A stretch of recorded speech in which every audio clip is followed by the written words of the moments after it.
안녕하십니까. 세종사이버대학교 학생지원센터 국가근로 담당자 김선진입니다. 먼저 2020학년도 1학기 국가근로 장학사업에 참여해주신 많은 학우님들께 감사드립니다. 그리고 신종 코로나19 바이러스의 확산 방지를 위해 부득이 이렇게 온라인으로 오리엔테이션을 진행하게 된 점 또한 양해 부탁드립니다. 해당 오리엔테이션은 국가근로장학사업을 참여하기 위한 사전 오리엔테이션으로서 반드시 학우님들께서 아셔야 하는 내용들을 설명드릴 예정입니다. 따라서 국가근로장학사업에 처음 참여하시는 학우님들께서는 반드시 해당 오리엔테이션을 끝까지 시청하셔서 국가근로장학사업에 참여함에 있어 불이익을 당하지 않도록 하시기 바랍니다. 또한 계속해서 신종 코로나 바이러스가 확산됨에 따라 국가근로장학사업에 참여에도 많은 어려움이 있습니다. 하지만 그 무엇보다도 학우님들의 안전이 우선이 되어야 된다는 점 잊지 마시고, 혹시 코로나19 바이러스와 관련해서 어려움이 발생할 시에는 무리하게 국가근로장학사업에 참여하기보다는 그 즉시 학교로 연락해 주시기 바랍니다. 그럼 2020학년도 1학기 국가근로장학사업 오리엔테이션을 진행하도록 하겠습니다. 목차입니다. 국가근로장학사업에 대해서 먼저 설명을 드리고 국가근로장학사업 근로진행 절차에 대해서 설명을 드릴 예정입니다. 그리고 참여하시는 근로장학생들의 유의사항과 근로 참여 시에 혹시 모르는 발생할 사고에 대해서, 사고가 발생했을 때는 어떻게 하시면 되는지 관련 내용에 대해서 말씀드리도록 하겠습니다. 국가근로장학사업은 한국장학재단에서 진행하는 국가사업으로 저소득층 대학생들의 등록금과 생활비를 지원함으로 인해서 안정적인 학업 여건을 조성하기 위한 국가사업이고요. 다양한 직업 체험과 기회를 제공함으로 인해서 취업 역량 제고를 위해서 요즘 같은 취업난에 있는 청년들에게 취업과 관련돼서 도움을 주기 위한 국가근로사업입니다. 국가근로사업은 한국장학재단에서 국가근로를 신청한 사람들 중에서 본교에 국가근로를 또다시 신청하신 분들을 두 가지 유형으로 저희가 지원을 받았고요. 그 두 가지 유형을 통해서 학우님 선발되신 분들이 참여가 가능한 사업입니다. 가위 유형 같은 경우에는 본교와 사전에 협약이 돼 있던 기관들에서 근로를 희망하시는 분들이 지원한 유형이고요. 나 유형 같은 경우에는 본교와 협약은 되어 있지 않지만 신규로 참여를 위해서 지원하셔서 저희가 계속해서 그 기관들과 협약을 새롭게 맺어가지고 참여할 수 있도록 하는 그런 근로 유형입니다. 국가근로장학사업의 선발 기본 요건입니다. 반드시 국내 재학 중인 학생들만 참여가 가능하고요. 중요한 부분인데요. 휴학과 자퇴 등 학적 변동자는 참여가 불가능합니다. 혹시 국가근로장학사업을 참여하시다가 휴학이나 자퇴 등 학적 변동을 발생하게 될 시에는 반드시 학교로 연락해 주시고요. 그 즉시 바로 국가근로장학사업은 참여가 종료가 됨을 말씀드립니다. 그리고 국가근로장학사업 같은 경우는 소득분위가 8분위 이하인 학생들만 참여가 가능하고 직전학기 성적이 100분율 70점 이상인 사람들만 참여가 가능합니다. 이렇게 장학재단의 기본 요건을 충족하고 또 대학 자체 선발 기준을 모두 만족한 사람들이 국가근로장학생으로 최종 선발이 됩니다.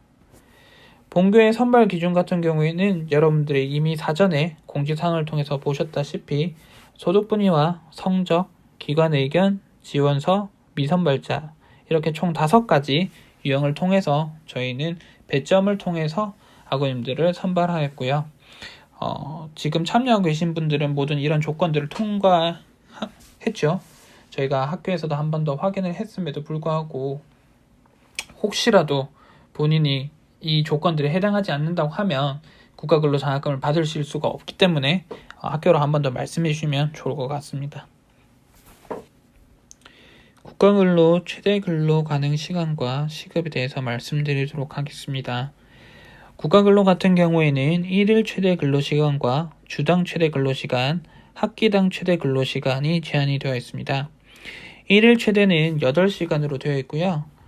이 말은 저희가 흔히 말하는 9 to 6죠. 최대 8시간 근로기준법에 의해서 8시간만 근로가 가능하고요. 주당 최대 근로 시간 같은 경우에는 본교 같은 경우는 학기 중에 최대 근로가 40시간까지 가능합니다.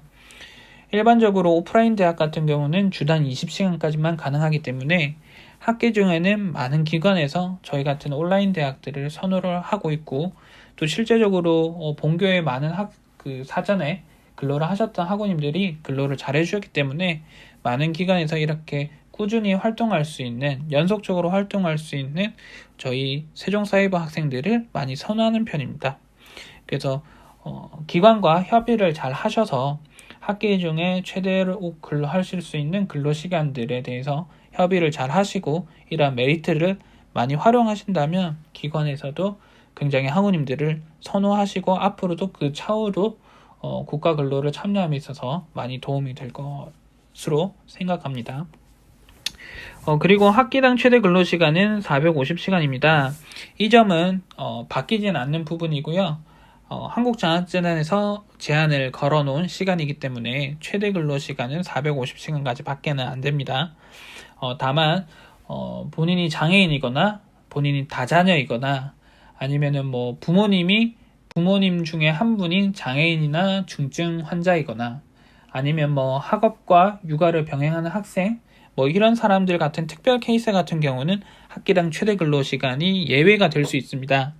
다만 그 예외에 대한 부분들은 반드시 그렇게 예외로 할 수 있는 것은 아니고, 그것에 대한 그때그때마다 학교 예산에 따라서 그 부분들을 학교 재량으로 최대 근로시간들을 예외를 드릴 수가 있습니다. 반드시 아까 제가 말씀드린 본인이 장애인이거나 아니면 본인이 다자녀 가구, 또는 본인의 부모님이 장애인이거나 중증 환자, 또는 학업과 육아를 병행하는 학생이다, 이런 본인이 해당하는 분이라면은 당장 말씀은 하지 마시고 저 450시간이 이제 거의 다 찰 때쯤, 대략적으로 본인이 근로 누적 시간이 한 400시간이 되었을 때쯤 저희 학교로 얘기를 해주시면 저희가 이제 그런 예산에 따라서 최대 근로 시간을 예외로 드릴 수도 있고 못 드릴 수도 있고, 그건 그때 상황에 따라서 말씀을 드릴 수 있도록 하겠습니다. 저희가 한 5월이나 6월쯤 됐을 때 학우님들을 통해서 아마 조사를 할 거예요. 조사를 하겠지만 학우님들도 이 부분은 알고 계셔야지 나중에 또 관련 서류들을 제출하실 수가 있고, 또 근로 계획에 대한 부분들도 예상하실 수가 있기 때문에 이 부분들은 계속해서 학우님들이 좀 챙기시면 좋을 것 같습니다. 그리고 시급 같은 경우는 학우님들은 교외 근로이시기 때문에 올해는 시급당 11,150원으로 근로장학금을 받게 되십니다. 근로기간은 3월 2일부터 8월 28일까지입니다. 원래는 한 학기라고 보통 저희가 이야기를 하고, 근로 가능한 기간은 저희가 3월 1일부터 8월 31일까지라고 보통 말씀을 드려요. 그런데 이번 학기 같은 경우에는 2학기 개강이, 그러니까 가을 학기 개강이죠. 가을 학기 개강이 8월 31일 월요일부터 개강을 하기 때문에 저희 1학기 국가근로 같은 경우는 8월 28일 금요일까지만 가능합니다. 그리고 이 근로기간이 지금 3, 4, 5, 6, 7, 8, 6개월인데요. 이 6개월 동안 계속 근로를 참여하실 수 있는 게 아니라, 참여는 하실 수 있지만 거기서 아까 말씀드렸던 최대 근로시간 450시간만 근로가 가능하다는 거죠. 그래서 예를 들어서 본인이 매일 1일 최대 8시간이 하실 수가 있잖아요. 그리고 저희는 학기당 주당 40시간까지 근무가 가능하고, 그렇기 때문에 본인이 1일 8시간 그리고 주 5일 근무로 했을 경우 같은 경우는 일주일 40시간 근무를 하게 되고, 그 시간 같은 경우는 한 약 11주 정도가 되죠. 11주 같은 경우라고 말씀드리면 대략적으로 한 3달이 조금 덜 되는 거죠. 그래서 만약에 3월부터 근무를 한다고 한다면 3, 4, 5, 그러니까 6월 초쯤 되면 근로가 더 참여가 안 되는 거죠. 내가 근로기간 같은 경우는 8월까지 된다고 했는데 라고 생각을 하시고, 나는 8월까지 계속 근로를 할 수 있을 거야 라고 생각하시는 분들이 굉장히 많으세요. 근데 8월까지가 가능한 게 아니라 이 최대 근로시간 450시간이 가장 기준이 되는 거거든요. 그래서 최대 근로시간이 다 채우신 분들은 근로를 더 하실 수가 없습니다. 그렇기 때문에 이 450시간과 또 근로 참여 가능한 기간들을 잘 보시고 본인의 근로 시간들을 스케줄링 하셔야 됩니다. 예를 들어서 기관 같은 경우에 본인은 참여를 매일 이렇게 하루에 8시간씩 주당 5일 근무를 하고 싶은데 기관에서는 주당 20시간만 필요하다 이렇게 얘기할 수도 있는 부분인 거잖아요. 그거는 기관들마다 다른 부분이에요. 기관에서 그 기관이 저희 학교 학생만 받는 게 아니라 다른 타 학교 오프라인 학생들도 받을 거고 인원들을 몇 명을 근로장학생들을 받아가지고 거기에 있는 업무를 배정하느냐 분장하느냐에 따라서 근로시간들이 조금씩 달라지겠죠. 그거에 대한 부분들은 저희 학교에서 컨트롤 할 수가 없는 부분이거든요. 그렇기 때문에 이 근로기간과 최대 근로시간에 대한 부분들만 학원들이 좀 챙기셔서 본인의 그 근로시간에 대한 스케줄은 본인이 꼭 기관과 협의를 하셔가지고 진행을 하시면 됩니다. 그리고 근로장학금 같은 경우에는 저희가 월 단위로 근로장학금이 지급이 돼요. 그리고 아까 말씀드렸던 시급 단위로 학원님이 한 달 동안 얼마나 근로를 하셨는가를 보고 거기에다 시급을 곱해서 학원님들께 근로장학금이 지급이 되겠죠. 근데 근로장학금을 지급하는 데 있어서는 출근부 마감이 반드시 먼저 돼야 될 거고요. 그렇죠. 학원님들이 근로를 얼마나 했는지가 정리가 돼야 되기 때문에 매월 1일부터 30일까지 근무를 하신 것들을 저희가 마무리하고 그러면은 그 다음 달 저희가 출근부를 마감을 하고 학원님들께 장학금을 지급하는 데 있어서는 통상적으로 한 15일 정도 시간이 걸려요. 그렇기 때문에 밑에 예를 보시면 아시겠지만 4월 근로장학금을 저희가 지급을 한다고 하면 4월은 30일까지 있으니까요. 4월 30일까지 근로를 하시고 근로장학금 저희가 출근부 마감은 저희가 5월부터 저희가 각 기관들로 요청을 드리겠죠. 그래서 근로 출근부를 마감해 주세요 라고 보통 저희가 얘기를 하고면 보통 그 근로 출근부 마감하는 데가 한 일주일 정도 걸리고요. 학교에서 학원님들께 장학금을 지급하는 데 있어서 학교 내부 절차가 있기 때문에 그 학교 내부 절차가 한 보통 10일 정도 시간이 걸립니다. 그래서 한 보름에서 조금 더 시간이 걸리는 이런 사이가 있기 때문에 대략적으로는 그 근로한 월에 그 다음 달 한 보름쯤 장학금을 받으신다라고 생각을 하시면 되는데 이거는 학교 내부 사정에 따라서 조금씩 달라질 때가 있어요. 그런 부분들이 있기 때문에 학원들의 이 부분들은 참고를 하시면 좋을 것 같습니다. 네, 근로진행 절차에 대해서 말씀드리도록 하겠습니다. 국가근로진행 절차는 보시는 바와 같이 진행이 되고요. 학원들이 국가근로장학금을 신청을 하셨죠. 한국장학재단에. 그리고 학교에서 여러분들을 선발을 했습니다. 그리고 학원님들이 진행해야 되는 부분들이 이번 주에 이제 온라인 서약서하고 사이버 오리엔테이션을 진행을 하셔야 되고요. 여기서 말하는 사이버 오리엔테이션은 한국장학재단에서 진행하는 사이버 오리엔테이션이고요. 그리고 반드시 학업 시간표를 등록을 해야 됩니다. 학업 시간표 같은 경우는 이 국가근로장학사업이 오프라인 대학을 기준으로 진행이 됐어요. 그리고 제일 처음에 저희가 국가근로장학사업의 취지를 말씀을 드렸죠. 국가근로장학사업은 저소득층들의 등록금과 생활비를 지원하면서 안정적인 학업 요건을 조성하기 위함입니다. 그러니까 그 말 자체가 공부를 더 잘하게 하기 위함인데 본인이 학생은 공부가 주 목적이죠. 근데 그것을 제쳐두고 근로만 치중하게끔 하지 않도록 하기 위해서 이 학업 시간표라는 걸 등록하게끔 되어 있어요. 그래서 그 근로 시간표 본인 등록한 시간표에는 국가 근로를 진행할 수 없도록 장학재단에서 시스템화 되어 있는데 본교 같은 경우에는 저희가 시간표라는 게 별도로 존재하지 않잖아요. 그렇기 때문에 이 시간표를 저희 학원은 의미가 없지만 저희가 한국장학재단 시스템을 이용해야 하기 때문에 저희가 시간표를 등록을 해야 됩니다.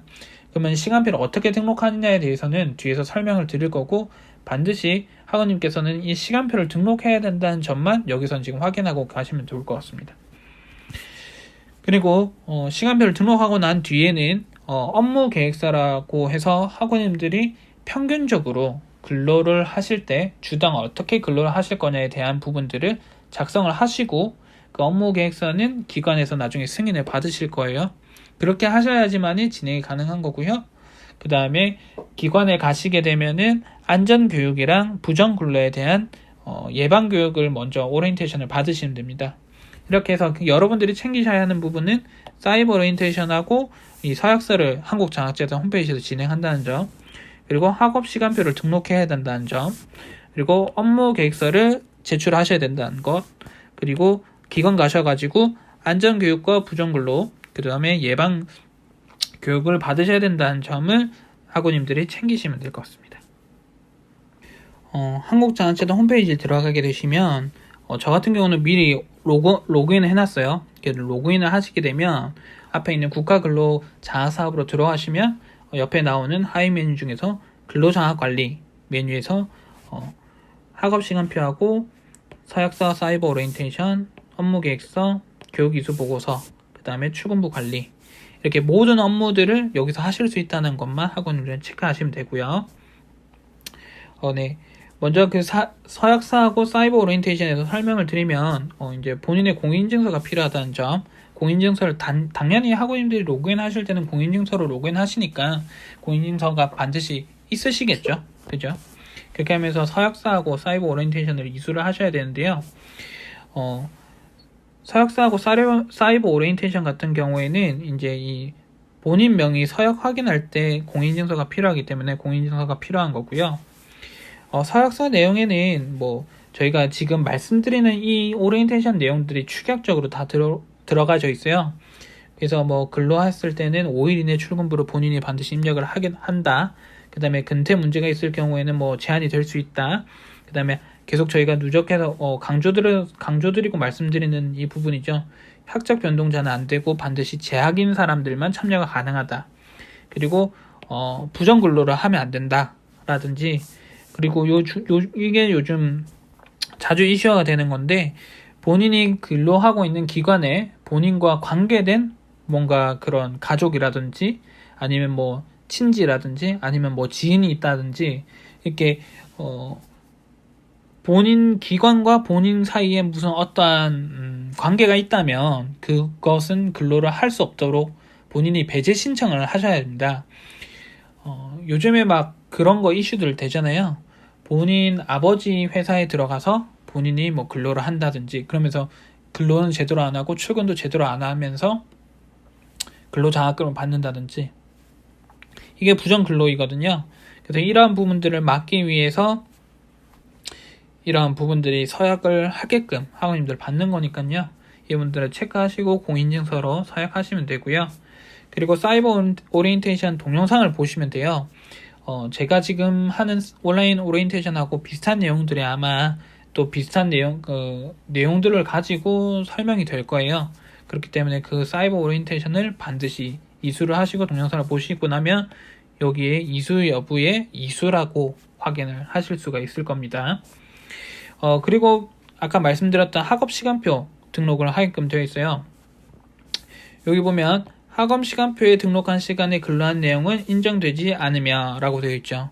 저희 같은 경우는 학업 시간표가 상관이 없기 때문에 이 내용들이 저희하고 뭐 좀 무관하다고 할 수 있지만 저희가 한국장학재단 시스템을 이용하기 때문에 반드시 학업 시간표를 등록하셔야 됩니다. 그래서 아까 말씀드린 그 취업연계장학금에서 국가근로장학금을 들어가시고 아까 회색 메뉴 보셨죠? 근로장학관리 밑에 보시면은 학업시간표 관리 메뉴가 있어요. 여기에서 2020년 1학기로 선택하시고 정기학기로 검색하시고 검색을 누르시면 시간표가 나오는데요. 여러분들은 시간표를 등록할 때 1시간만 시간표를 등록할 거예요. 언제냐? 월요일 오후 10시부터 오후 11시까지 딱 이 1시간만 등록을 하시고 과목명은 공통수업이라는 과목으로 시간표를 등록하시면 됩니다. 계속 말씀드리는 거는 이 부분들을 자꾸 놓치셔가지고 시간을 다르게 입력을 하신다든지 시간을 여러 개를 등록하셔가지고 본인이 근로하실 때 있어서 조금 불이익을 받으시는 분들이 있어요. 물론 그건 뒤에 가서 수정이 가능하지만 이게 계속 말씀드리는 건 이런 부분들을 학우님들이 챙기셔야지 여러분들이 근로를 하실 때도 빠르게 근로를 진행하실 수가 있고 또 더 많은 시간들을 근로하실 수가 있는 거예요. 그래서 근로 시간표가 중복되면 근로를 할 수가 없기 때문에 저희 같은 경우는 오후 10시부터 11시로 시간표를 등록하게끔 되어 있어요. 그러면 뭐 대부분 기관들이 오전에 문을 열고 그 다음에 업무 종료는 오후에 하겠죠. 보통은 오후 6시에 할 거고 뭐 지하가정센터나 이런 기관들 같은 경우는 좀 더 늦게 해도 업무 종료가 뭐 오후 9시로 제가 알고 있고, 아니면 조금 더 뭐 도서관 때 이런 데 늦는 데는 오후 10시로 알고 있어요. 그렇기 때문에 오후 10시 이후로 근로를 하게 되는 경우는 많지가 않을 거예요. 그렇기 때문에 이렇게 학업 시간표로 인해서 근로를 하는데 시간표 등록이 안 되는 이런 불상사를 막기 위해서 저희 학교에서는 시간표를 1시간만 등록을 하고요. 월요일로 시간을 등록을 할 거고, 근로 그 시간표 등록 시간은 오후 10시부터 오후 11시로 이렇게 등록을 하시면 되고, 수업 내용명은 공통 수업으로 이렇게 등록을 하시면 됩니다. 다음으로 업무 계획서에 대해서 설명을 좀 드리도록 하겠습니다. 업무 계획서는 학우님들이 실제로 하게 되는 업무에 대해서 평균적으로 일주일 동안 어떻게 하는가에 대한 내용들을 적게끔 되어 있는 거예요. 학우님들이 이 내용 같은 경우는 학우님들이 기관을 가게 되시면 기관 담당자 선생님들하고 사전에 조율을 하실 거잖아요. 내가 일주일에 몇 번을 가겠다, 일주일에 몇 시간을 근로를 하겠다, 뭐 월요일은 몇 시간, 뭐 수요일은 몇 시간, 이런 내용으로 그 내용들을 그대로 온라인에 등록을 해주시면 되는 내용입니다. 그리고 중요한 거는 업무 계획서를 홈페이지에 등록을 하시고 근로지 담당자가 승인을 해줘야 됩니다. 그래야지 출근부 작성이 가능해요. 반드시 근로지 담당자가 승인을 해줘야 되기 때문에 학원님들이 이 업무 계획서를 온라인에 등록하고 나시면 그 기관 담당자 선생님께 업무 계획서 승인해 주십시오 라고 반드시 말씀을 학우님들이 하셔야 됩니다. 학교에서 하는 게 아니라 그 기관 담당자들이 승인을 해주는 부분이라는 거 한 번 더 말씀을 드립니다. 그래서 아까 말했던 그 하위 메뉴 중에서 업무 계획서 관리 메뉴를 가시면요, 여기도 마찬가지로 2020년 1학기로 해서 검색을 하시면 학우님들 보실 수가 있겠죠. 학원님들 같은 경우는 제가 대부분의 학원님들은 기관 근로기관들에 제가 업무를 배정을 해놨어요. 그렇기 때문에 이쪽에 보시면은 내가 어떤 기관에서 어떤 근로지에서 근로를 하겠구나 라는 것들을 확인하실 수가 있습니다. 아직까지 배정 못하신 분들도 몇 분 계세요. 나유형에 몇 분이 계시고 가유형도 뭐 한 분 정도 제가 있는 걸로 기억이 나는데요. 그분들 빼고는 다 조회가 가능하시거든요. 그래서 조회가 되는 걸 확인하시고 이 앞에 선택을 누르시고 다음을 누르시면 되고요. 다음을 누르게 되면 보는 것과 같이 업무 계획서 이런 내용들을 보실 수가 있어요. 이 내용이 지금 요렇게 보시면은 온라인으로 등록할 수 있게 됩니다. 조금 크게 내용을 보시라고 이 내용들을 좀 확대를 해놨어요. 그래서 학원님들이 어떤 기관에서 하는지 이런 내용들은 기본적으로 알고 계시겠죠. 기관에 어차피 가시는 거니까요. 그죠? 그리고 학원님들이 주당 평균적으로 어떻게 근무를 하는지에 대한 내용들을 가지고 기관도 학원님들이 어떻게 근로를 하는지 또 업무 계획표를 세워야 되잖아요. 그렇기 때문에 업로드를 하는 건데, 예를 들어서 본인이 월수 목금을 지금 근로를 한다고 하고 내가 오전 9시부터 12시까지 근로를 한다고 하면은 이렇게 9시부터 12시까지 라고 등록을 하시면 됩니다. 나는 오후 1시부터 오후 5시까지 근무를 한다 라고 한다면 여기다가 오후 1시면은 13시죠.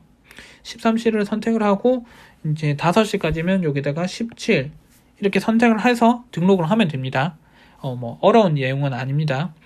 그리고 반드시 학원님들이 사전에 기관 선생님하고 내가 일주일에 몇 시간 근무를 할 거다라고 다 조율을 한 상태이기 때문에 이 내용을 작성하시는 건 어려운 내용은 아니세요. 그리고 그 밑에 내용들을 실제로 학원님들이 그 기관을 가게 되시면 어떤 업무를 하게 될 거다라고 오리엔테이션을 받게 될 거잖아요. 그 내용들을 간단하게 적어주시면 됩니다. 여기 상세히라 되어 있는데 간단하게 작성해 주시면 돼요. 그리고 여기 증빙 첨부가 있는데 이거는 첨부 안 하셔도 됩니다. 그냥 이 온라인에 있는 내용만 등록을 하시고, 그리고 아까 계속 말씀드리는 기관 담당자에게 승인해달라고 얘기를 하면 됩니다. 예전 같은 경우에는 요 지금 양식 파일을 다운받아서 여기다가 직접 근로지 담당자 서명까지 받아가지고 이거를 업로드 하게끔 했는데, 저희가 이 업로드까지는 하지 않고 그냥 포털에 등록되어 있는 이 내용만 가지고 저희가 승인을 받으려고 해요. 그렇기 때문에 여러분들이 부담을 안 가지시고 사전에 평균적으로 몇 시간 근로를, 내가 주당 얼마나 근로를 하게 됐는지에 대한 내용들을 여기다가 한국장학재단 사이트에다가 등록을 하시면 됩니다. 네, 그리고 안전교육 이수 보고서와 부정근로에 대한 내용들을 학원님이 가서 받으셔야 되는데요. 기관에 가서 근로를 하실 때 부득이 이제 안전사고가 발생할 수도 있잖아요. 그렇기 때문에 기관 가시면 반드시 안전교육에 대한 내용들을 교육을 받으셔야 되고, 이때는 반드시 중요한 거는 교육 사진이 첨부가 돼야 된다는 점, 이 점을 좀 참고하시고, 기관 선생님들도 다 알고 계세요. 그렇기 때문에 나중에 학우님들한테 사진을 주실 거예요. 근데 만약에 사진을 안 준다고 한다면 학우님들이 기관 담당자에게 내가 이 교육 안전 이수 교육 보고서를 등록하기 위해서 사진이 필요하니 사진을 저에게 전달해 주십시오 라고 학우님들이 말씀을 하셔야 됩니다.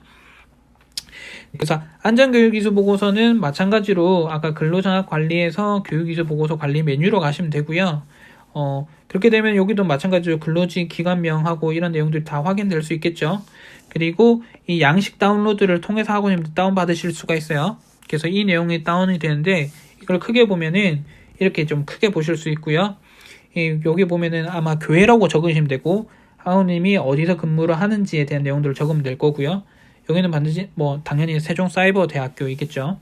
그리고 학우님이 성함, 그 다음에 학과, 학번을 적으시면 되고요. 교육받는 날짜, 교육 시간, 그 다음에 교육은 누가 하는지, 교육 장소는 어떻게 하는지 적으시면 되고, 여기도 교육사진 첨부 필수되어 있죠. 교육사진을 첨부를 하시고 나서 여기 근로지 담당자에게 서명을 받으셔야 되고요. 학우님도 당연히 서명을 하셔야 되고요.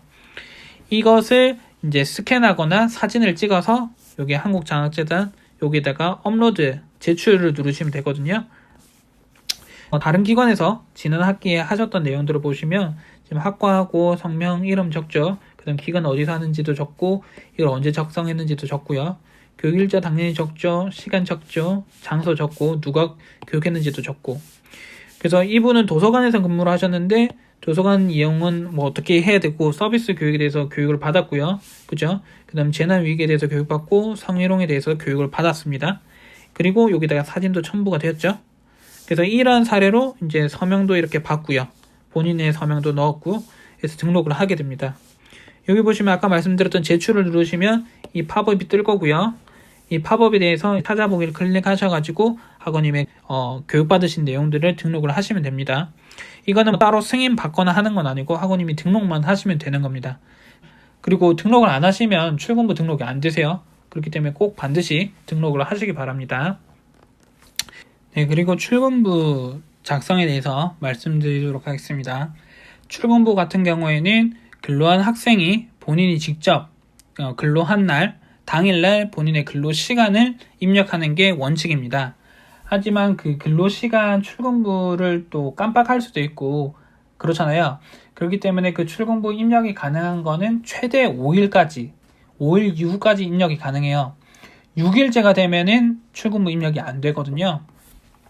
예를 들어서 오늘이 3월 1일이라고 가정을 한다면 3월 1일에 본인이 근로를 하고 나면 출근부 3월 1일에 근로를 한 거에 대해서 입력할 수 있는 기간은 플러스 5일이기 때문에 3월 6일까지만 근로 출근부 입력이 가능합니다. 근데 3월 7일이 되면 출근부 입력이 안 돼요. 그러면 3월 7일까지 입력을 못한 3월 1일에 대한 근로 내용은 학원님이 근로를 실제로 하셨어도 근로에 대한 근로장학금을 인정을 받을 수가 없고 근로장학금을 받을 수가 없습니다. 그렇기 때문에 학원님들 같은 경우에는 반드시 출근하시고 근로를 하시게 되면 출근부를 5일 이내 본인이 스스로 입력을 하시기 바랍니다. 그리고 여기도 나와 있지만 학기 중 근로 시에는 학업시간표에 등록한 시간에는 근로 내용은 인정되지 않으며, 한 번 더 나오죠. 학업시간표는 1시간만, 월요일 1시간만 등록을 하시면 됩니다. 그리고 지난 학기하고 조금 바뀐 게 있는데요. 예전에는 본인이 입력을 못 하더라도 이제 기관 담당자 선생님이 그 시간표를 입력해 줄 수가 있어요. 그래서 본인이 몇 시간을 입력을 못했는데 기관 선생님이 마지막에 근로한 걸 아니까 기관 담당자들은 그 출근부를 입력해 주는데 이번 학기부터는 학기당 10회로 제한이 되어 있어요. 그렇기 때문에 학원님들이 뭐 실수를 하셔도 그걸 구제할 수 있는 방법들에 대한 횟수가 제한이 되어 있다는 거죠. 그렇기 때문에 학원님들이 반드시 본인의 근로 시간표는 본인이 직접 최대 5일 이내 안에 그 입력을 하도록 하고요. 그 다음에 출근부를 누락했을 경우 같은 경우에는 이런 출근부 미입력 사유서를 기관 선생님께 제출을 하시고 그리고 출근부를 넣어달라고 하시면 됩니다. 하지만 이거는 학기당 10회로 제한되어 있다는 점 학원님들이 참고하시면 좋을 것 같습니다. 그리고 아까 말씀드린 이 1일 최대 시간하고 주당 최대 시간, 학기당 최대 근로시간을 초과해서 출근부 입력이 안 됩니다. 1일은 최대 8시간이죠. 그 다음에 주당 최대 근로는 저희는 온라인 대학이기 때문에 40시간까지 가능하고요. 학기당 최대 근로시간은 450시간까지만 된다는 거 그렇게 챙기시면 될 것 같고요. 출근부 입력 같은 경우는 1시간 단위로 입력이 가능해요. 그러니까 만약에 내가 예를 들어서 9시 반부터 근무를 했다 그러면은 10시 반까지 근무를 했다고 시간표 입력을 하셔야 돼요. 나는 50분 일하고 10분 쉬고 뭐 이렇게 한다고 해서 50분, 뭐 10시 20분까지만 등록하겠다. 이런 거는 안 된다는 말씀입니다. 무조건 1시간 단위로 시간표를 입력을 하셔야 되고요. 왜냐하면 저희가 시급당 장학금이 나가기 때문에 시간당으로 나간다는 점 학원님들 알고 계셔야 될 것 같고 그리고 출근부 입력하실 때는 반드시 본인 명의의 공인증서가 필요하다는 점도 학원들이 챙기시면 좋을 것 같습니다. 마찬가지로 아까 말씀드린 근로장학 관리 메뉴에서 출근부 관리 메뉴로 가시면은 해당 내용들을 입력하실 수가 있어요. 본인이 배정된 근로기간들을 여기도 마찬가지로 20년 그 다음에 1학기 해서 조회를 하시면 본인이 배정되어 있던 기관지들이 근로지랑 기관들이 조회를 하실 수가 있을 거고요. 이제 조회 출근부 입력을 선택을 하게 되시면 이렇게 달력이 나옵니다. 달력이 나오는데 본인이 근로한 날짜에 대해서 선택을 하게 되면 이렇게 팝업이 나오거든요. 그러면 근로 시간은 언제 했는지, 근로 종료는 언제 했는지 시간을 적게끔 되어 있죠. 예를 들어서 본인이 오후 1시부터 이제 오후 6시까지 했다라고 한다면은 13시 00, 그 다음에 18시 00을 입력하시고요. 근로 내용에 대해서 적어주시면 됩니다. 도서관에서 일한다면 뭐 도서 배달을 했다. 뭐 교육청에서 일한다면은 뭐 교육청 민원 관련 업무 전화를 했다라든지 본인이 그날 한 근로 내용에 대해서 적어주시면 되고요. 그리고 저장을 누르시면 출근부가 입력이 됩니다. 출근부 같은 경우에는 요즘엔 스마트폰으로 많이들 입력을 하세요. 예전 같은 경우에는 PC로 한국장학재단 홈페이지를 들어가서 입력을 해야 되는데 사실 컴퓨터로 들어가는 것도 로그인하는 것도 굉장히 복잡하고 귀찮은 일이잖아요. 그리고 요즘에는 스마트폰을 다 갖고 계시기 때문에 스마트폰에다가 한국장학재단 어플리케이션을 설치를 해 두시면 학우님들이 잊지 않으시고 출근부를 매일매일 등록을 하실 수가 있을 거예요. 한국장학재단 등록하실 때는 반드시 또 공인증서는 뭐 복사가 되어야 되는 것은 당연한 거겠죠. 그래서 한국장학재단 어플리케이션을 다운을 받고 그 다음에 로그인을 하시게 되면은 메인에 이제 출근부 등록이라고 이렇게 버튼이 있죠. 이걸 클릭을 하시게 되면 됩니다. 그렇게 되면은 출근부 등록 메뉴가 나오게 되고 국가 근로 장학을 선택하시면 되겠죠. 그리고 날짜 연도 선택하시고 근로일자를 선택하시게 되면은 보시는 바와 같이 출근부 입력을 할 수 있는 창이 나옵니다. 출근부를 입력하게 되면은 이제 공인증서 중간에 입력을 하라고 나올 거예요. 그래서 그 공인증서를 통해서 본인이 등록한다는 것을 서명을 하시면 되고 출근부 내용을 입력을 하시게 되면 출근부가 정상적으로 입력이 되고요. 이런 부분들을 계속 말씀을 드리는 건 출근부 시간들을 누락하셔가지고 근로장학금을 못 받으시는 사례들도 발생을 해요. 그렇기 때문에 학원님들이 본인이 근로한 거에 대해서는 근로시간들을 챙기셔가지고 근로장학금 받으시는데 불이익이 없도록 꼭 챙기시기 바랍니다. 그리고 가장 중요한 건 학원님들이 근로장학금을 받기 위해서는 기관에서 출근부를 마감을 해줘야 돼요. 그런데 이 출근부 마감 같은 경우는 학원인만 한다고 장학금을 받을 수 있는 게 아니라 저희 세종사이버대학교에 있는 모든 기관들이 출근부 마감이 일괄적으로 다 돼야 돼요. 현재 지금 2020년 1학기 같은 경우는 지금 참여하는 기관이 한 15개가 돼요. 그러면 15개 있는 기관들이 모두 출근부가 마감이 되어야지만이 제가 이제 장학금 지급 절차를 밟을 수가 있거든요. 한 군데라도 이 출근부 대학 제출이나 마감이 안 된다면 저희가 지급을 해드릴 수가 없어요. 그렇기 때문에 본인이 근로장학금을 빨리 받고 싶다고 하신다면 본인이 근로를 마지막 날에 하죠. 뭐 예를 들어서 4월 30일이라고 하면은 4월 30일날 근로를 마치고 출근부를 재빨리 학원님이 등록을 하셔야겠죠. 그럼 그 등록을 하신 거를 이제 기관 담당자 선생님 보고 출근 마감해달라고 본인이 얘기를 하시면 근로 선생님들이 그걸 확인하시고 근로 출근부를 마감을 일찍 해주실 거예요. 그 근로 선생님들이 그 국가 근로만 담당을 하는 게 아니라 본인의 업무들도 굉장히 많으세요. 그렇기 때문에 이걸 해야 되는 걸 알고 있음에도 불구하고 깜빡깜빡 하실 때가 있단 말이죠. 그렇기 때문에 학우님들이 근로 출근부를 등록하시고 이 출근 마감해달라고 항상 월말에 미리미리 얘기를 해주시면 이 출근부도 빨리 마감이 될 수가 있고 한 사람 한 사람이 빨리 마감이 되면 그만큼 학우님들이 장학금을 일찍 받을 수도 있죠. 물론 학교 내부 절차가 있기 때문에 뭐 빨리 받을 수 있는 거에 대한 시간은 한계가 있지만 이게 늦어지면 학원들이 더 늦게 받을 수 있다는 점도 반드시 알아두시기 바랍니다. 저희가 통상적으로 근로장학금 지급하는 거는 15일, 한 2주 정도, 보름 정도 저희가 말씀을 드리는데 이게 출근부 마감이 늦어지면 보통 저희가 21일까지도 갈 때가 있고 더 늦어지면 한 달 뒤에 받은 경우도 있어요. 물론 제가 이제 그런 것들을 최대한 늦게 드리지 않도록 하기 위해서 중간중간에 기관 선생님들마다 제가 또 전화도 한번 드리고 출근부 마감해달라고 저도 부탁을 하겠지만 저는 저 혼자서 이제 기관들을 전화 드리려면 여러 군데잖아요.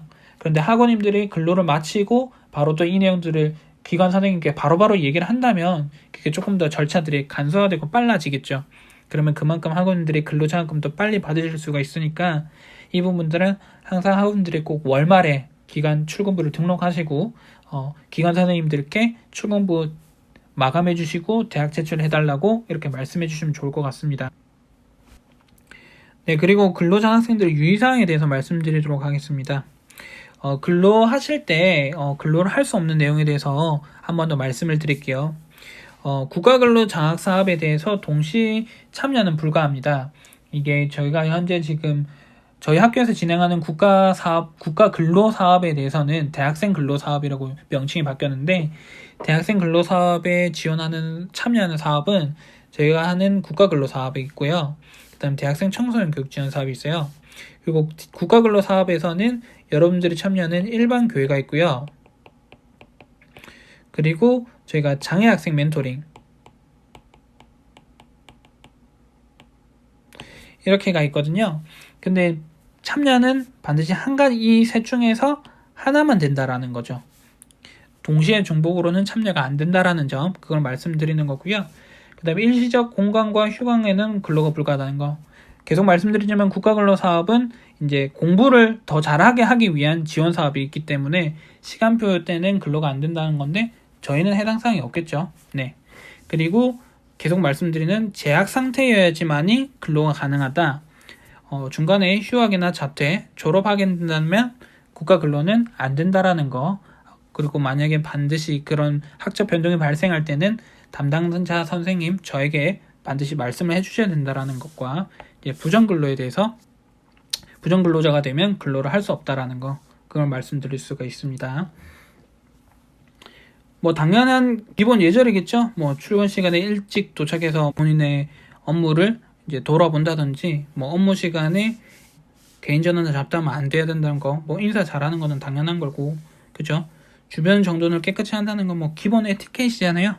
이런 부분들을 조금 잘해주시고 또 학원님들이 실제로 나가는 기관에서 학원님들이 저희 학교에 대표하는 그런 사람들이에요. 학원님들이 그 기관에서 근로를 얼마나 또 성실히 하느냐에 따라서 저희 학교의 이미지도 달라지고요. 저희 같은 경우에는 지금 사실 상당히 많은 학우님들이 근로를 잘해주셔서 세종사이버대학교 학생들을 조금 더 보내주십시오 하고 요청하는 기관들이 많으세요.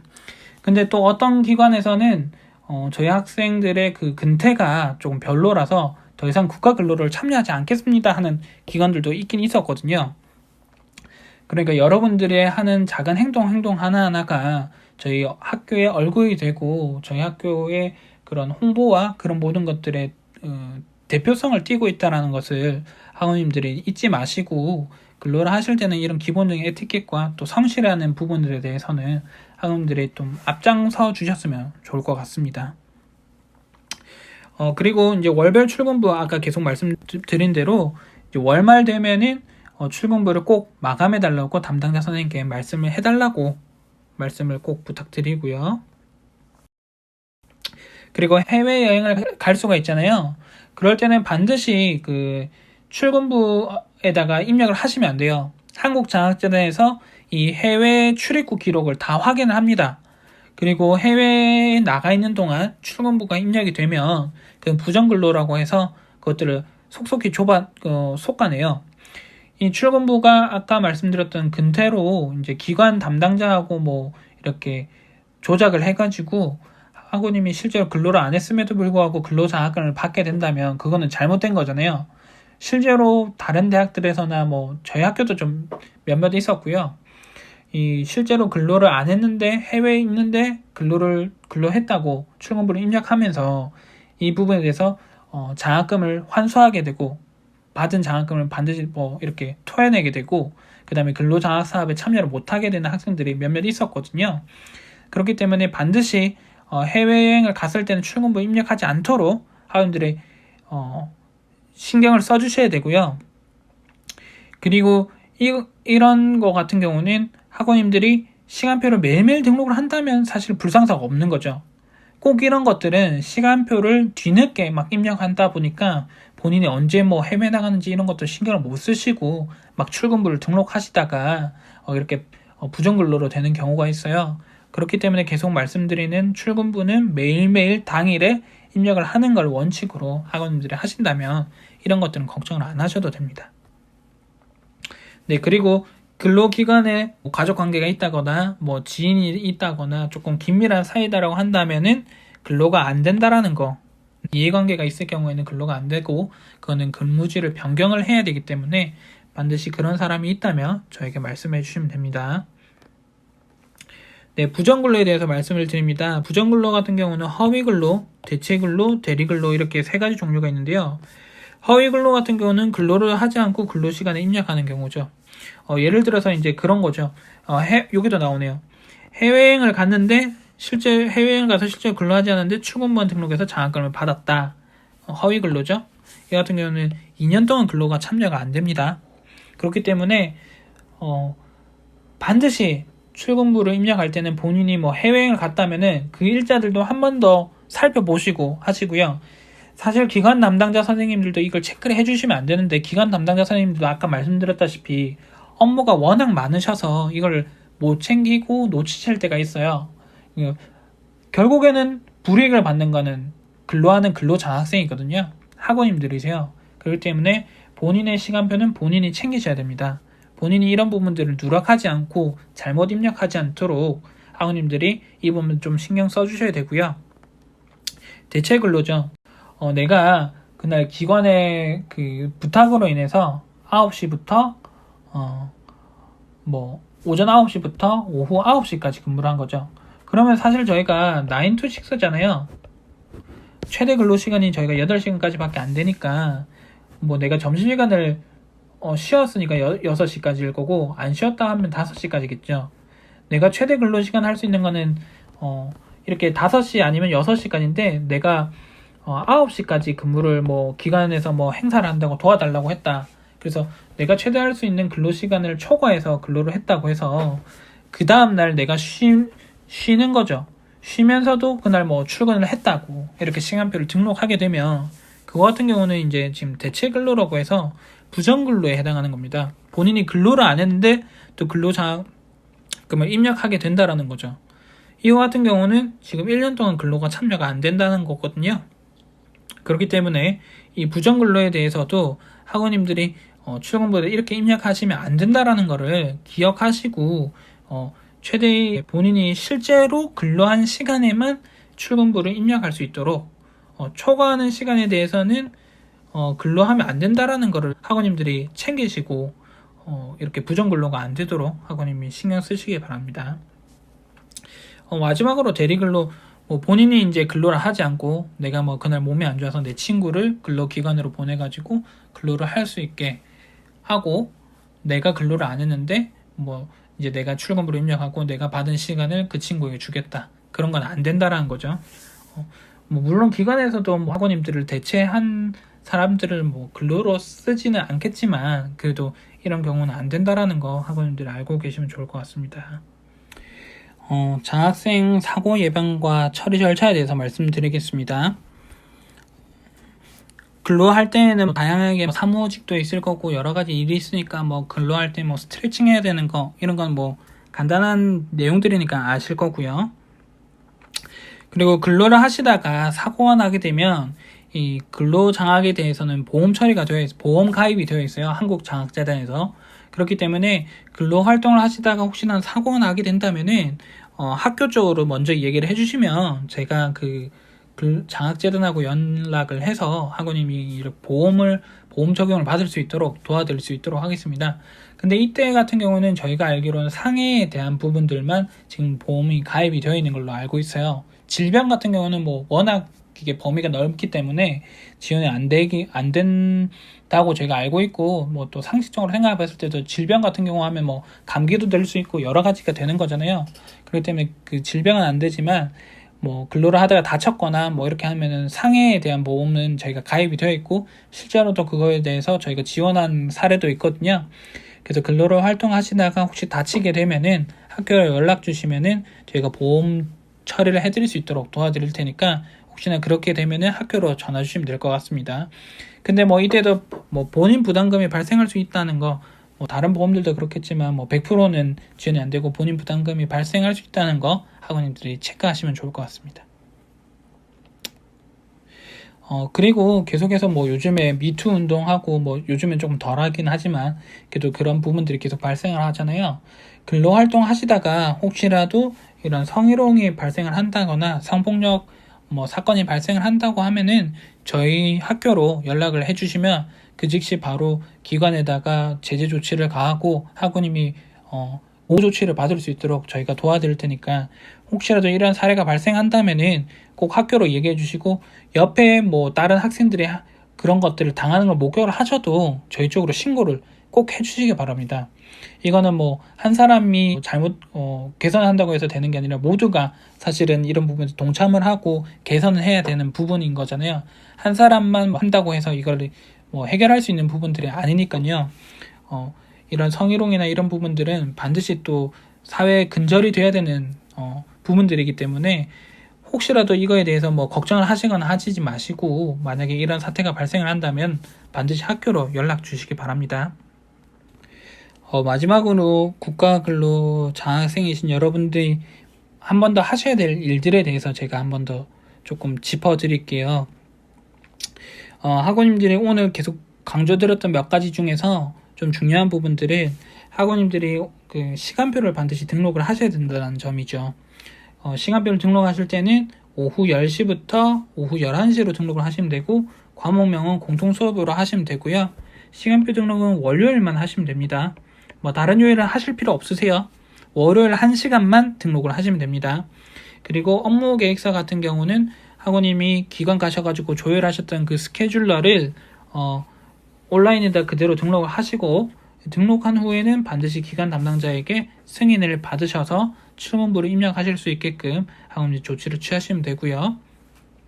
그 다음 기관 가시게 되면은 안전교육 이수 보고서를 반드시 교육을 받고 그거에 대한 사진을 첨부해서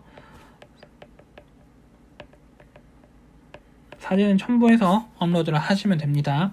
그리고 출근부 같은 경우는 최대 5일 이내 입력을 하시면 되고, 그 다음 월말에는 반드시 출근부 제출을 요청을 하셔야지 학우님이 근로장학금을 받으실 수 있다는 점 체크를 하시면 좋을 것 같고요.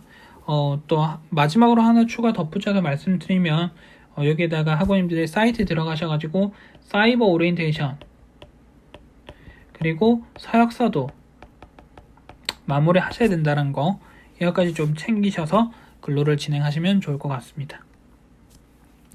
네, 이것으로 2020학년도 1학기 국가근로 사이버 오리엔테이션을 마치고요. 혹시 저희 오리엔테이션을 보시다가 궁금한 사항이 있다거나 또 다른 질문 사항이 있으시면 여기 학교 번호로 전화를 주시면 제가 받으니까요. 이거에 관련해서 문의를 주시고 하시면 제가 답변을 드릴 수 있도록 하겠습니다. 그리고 혹시나 아직 단톡방에 아직 가입을 안 하신 분들이 있으시면 단톡방으로 가입을 하시고 저희가 앞으로 뭐 출근부 제출이라든지 관련 공지사항에 대해서는 저희가 단톡방을 통해서 설명을 드릴 테니까요. 단톡방에 꼭 반드시 참여하시기 바랍니다. 네, 이상으로서 2020학년도 1학기 국가근로 장학사업 오리엔테이션을 마치도록 하겠습니다. 감사합니다. 네, 수정사항이 있어서 추가로 영상을 덧붙여서 말씀드립니다. 앞에 말씀드렸던 출근부 입력 시간은 저희 출근 입력할 수 있는 기간이 제가 5일이라고 말씀드렸었는데요. 이 내용이 지금 2020년부터는 좀 수정이 되었거든요. 그래서 출근한 날부터 3일 이내에 출근부를 입력을 해야 된다고 그러네요. 그래서 근로일을 포함해서 3일, 그러니까 3월 1일부터 근로를 했다 그런다면 3월 1, 2, 3 해서 3월 3일까지만 이 3월 1일 날 근로한 내용을 추가적으로 입력할 수 있다고 합니다. 그래서 5일이 아니라 3일로 변경이 되었다는 점, 그래서 반드시 학우님들이 온라인 출근부를 등록하실 때 이 기한을 놓치지 마시고 등록을 하라는 점 추가적으로 덧붙여서 안내드립니다. 네, 감사합니다.